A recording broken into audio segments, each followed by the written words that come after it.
Je lis du livre de 2 Corinthiens chapitre 4, les versets 1 à 4, ce qui suit.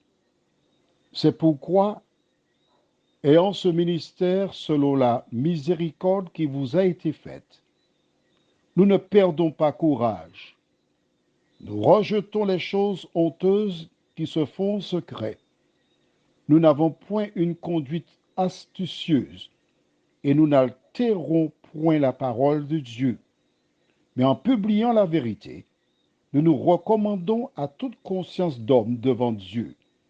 Si notre évangile est encore voilé, il est encore voilé pour ceux qui périssent, pour les incrédules, dont le Dieu de ce siècle a aveuglé l'intelligence, afin qu'ils ne vissent pas briller la splendeur de l'évangile de la gloire de Christ, qui est l'image de Dieu.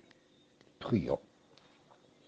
Notre Seigneur et notre Dieu, nous revenons vers toi en ce matin afin de découvrir ce que tu en réserves pour nous.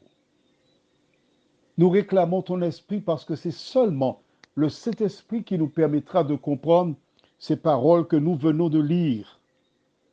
Merci Seigneur pour l'Esprit Saint, qui seul convainc l'homme de péché et le pousse à la repentance, nous t'en prions, au nom de Jésus et pour ta gloire éternelle.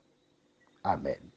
Rappelle-toi, nous avons vu ensemble, hier matin, que cette personne qui n'a pas accepté Jésus est jugée. Qu'est-ce que cela veut dire? À partir du moment où tu as été jugé, tu as été déclaré impropre pour le salut, le Saint-Esprit ne peut pas agir en toi. Et que se passe-t-il alors? J'aimerais que tu notes qu'il existe des personnes qui altèrent la parole de Dieu. C'est-à-dire que c'est quelque chose de naturel, comme certaines personnes aux Antilles, lorsqu'ils achètent une boisson sucrée de 2 litres, par exemple, j'en connais qui mettent de l'eau dans cette boisson sucrée. Jusqu'à 25% pour certains. Et ils ont le même goût de la boisson à cause du taux de sucre élevé. Mais la parole de Dieu, on ne peut pas la transformer. Elle est faite pour être entendue, lue et appliquée dans la vie de l'homme. Que se passe-t-il? À partir du moment où nous rejetons la parole de Dieu, l'évangile devient voile. Des personnes peuvent entendre. On peut chercher à leur expliquer, mais l'évangile est voilé. Pour qui? Pour ceux qui périssent. Qui sont-ils? Les incrédules, dont le Dieu de ce siècle a aveuglé l'intelligence afin qu'ils ne soient pas en mesure de reconnaître la vérité. Pourquoi? Comment? Je t'invite à prendre la Bible avec moi. Au livre de Apocalypse chapitre 22. Le moment vient, et il est peut-être déjà là, où Dieu fera cette déclaration que nous trouvons dans Apocalypse chapitre 22, au verset 11.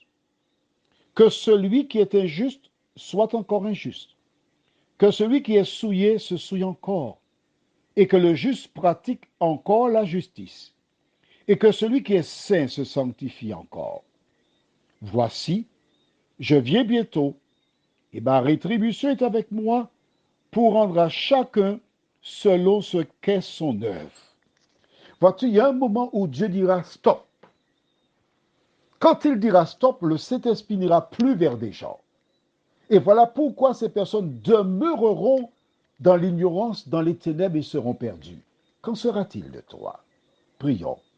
Notre Seigneur, notre Dieu, nous te bénissons, nous te louons, car tu nous donnes l'occasion en cet instant de venir vers toi, la source de la vie, en qui nous avons la vie éternelle. Merci pour ta parole.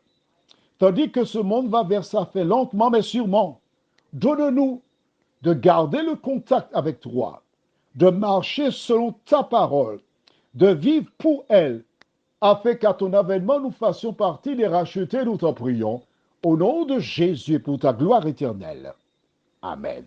Je te souhaite une bonne journée sous le regard de Dieu.